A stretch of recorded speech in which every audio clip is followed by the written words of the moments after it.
So yeah, my two biggest vices in the world, chai and biscuits. That's how innocent I am.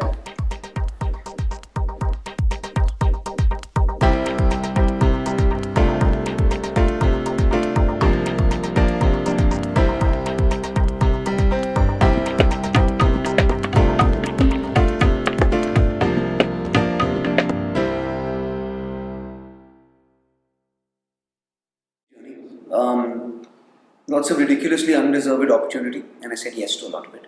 I started out as a bachelor's in theatre student in the US in a very hardcore Stanislavski based acting program where it was all about body work and voice work and movement, and I learned a lot. But at the end of 3 years, I found myself having done about 40 plays and a lot of Shakespeare, Chekhov, Simon, Miller. Didn't enjoy it very much. And so in my final year, almost like a child, I wanted to kind of rebel against the system. And I'd been watching stand up for a while. So I'd been watching George Carlin, Bill Cosby, Russell Peters, Eddie Murphy, Woody Allen, all I've been listening to their albums for many, many years, and I kind of always thought, okay, this is something I can do.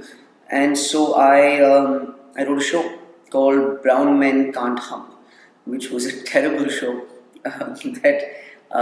And I didn't even write it. I think I printed the poster first, and I just put posters all over the college, and gave myself 90 days, and I said, okay, I have 90 days to write this show, and if the posters are up, then I can't back out.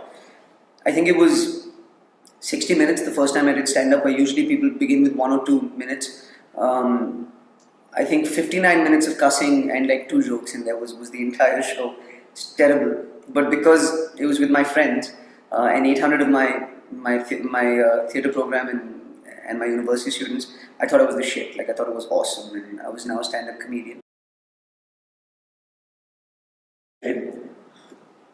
I'm a dishwasher in Chicago in 2002, 2003 on Michigan Avenue in a place called the Grand Lux Cafe. And after work, and I used to stay late because they'd give you free soup and bread if you stayed late as a dishwasher. And there's a place down the road called Mike's that does an open mic. And they give each comic, I think, about 2 or 3 minutes. And I said, okay, I'm the shit. I did Brown Men Can't Hump in college, so I'm going to go and try this out. I think I was booed off stage 14 weeks in a row. Every Tuesday I was booed off stage. And the best way to get me to do something is to tell me I'm not good enough to do it. So I kind of started working on my stuff from there, going back to mics and getting some good responses.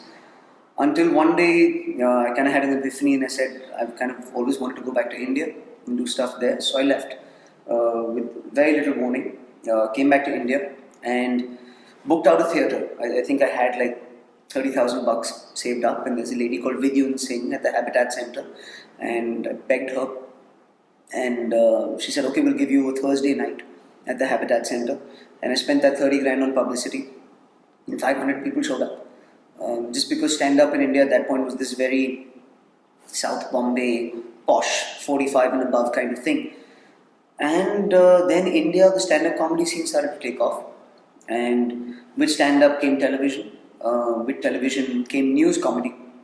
So I worked within a news comedy scenario for about 4 years on CNBC. Great training, because you were reading the news at 4 o'clock in the evening and you had to do jokes about it by 9 o'clock. So just quick joke writing training. When I started out, material was 90% about sex. As every new comics material is, there's a lot of cussing, there's a lot of sex, and there's a fair amount of regional humor, so Gujaratis and Punjabis and that sort of stuff. And I'm one of the few comics in India who writes a lot, so I write a new show every single year and try and refresh my material. And eventually I got bored with that, so I wrote a show called Broken Das, which was the first time I kind of did music and I did sketch and I played 3 other characters, and this is kind of where the theatre training and experience that I had started to find its way back into my performance, where I started craving a little more than just being a guy with a mic. And then Broken Das had different sections. It had a Swami called Ravi Darshan doing stand-up. It had an old lady called Sarah Samdhan. It had me singing 2 songs. And those all kind of spun off into enterprises of their own. Eventually Ravi Darshan got a 90-minute show. And I started a comedy rock band called Alien Chutney. So they all became their own kind of entity. Then, after I think 9 years of being accused of being a sex comic, I said, "Fuck it, I'm gonna write something that people don't think I can write." So I wrote the history of India. It took a year, it took a lot of research, it took a lot of reading, and it was the most terrifying writing experience I've had till date. Uh, I'm proud to say we're the largest selling comedy show in the history of India. We've sold, I think, over 350,000 tickets just between Bombay and Delhi. We have a world tour coming up, and it's a clean show. It's entirely clean, and it talks about Gandhi and Nehru and the Vedas and the Ramayana and the Mahabharata, and people sit there and laugh, and it's wonderful. It also kind of opened up the age gap where now 16-year-olds were coming for the stand-up comedy show and 85-year-olds were coming for the stand-up comedy show, where stand-up was usually in those pockets.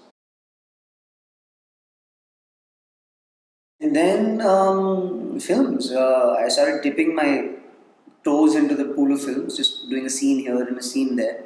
Wasn't really getting offered anything legitimate, but did a scene in Namaste London, did a scene in Love Ajkal, etc.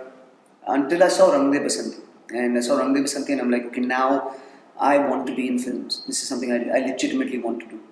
So I don't have Godfather and I don't know anybody in the film industry. So I didn't really know any casting agency either. So what I did was I ended up cutting a DVD of my stand-up, and I spent all of my money making sure that if you put it next to a Western DVD, like a Kevin Spacey movie or whatever, it would look equally slick.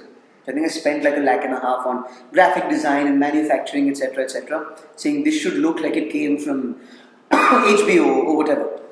And then I went to every video library between Bandra and Andheri, and I just gave them 5 free copies. And I said, "This is yours. You rent it out. Do what you like with it. You earn the money. It's just a gift." That DVD went to Yashraj Films, went to Aditya Chopra. That DVD went to Amir Khan Productions through assistant directors. Got me 2 movies in 4 months. And and I'd given myself 6 months to get into films. And then since then, it's just been working hard each year and kind of building your space in the industry since then.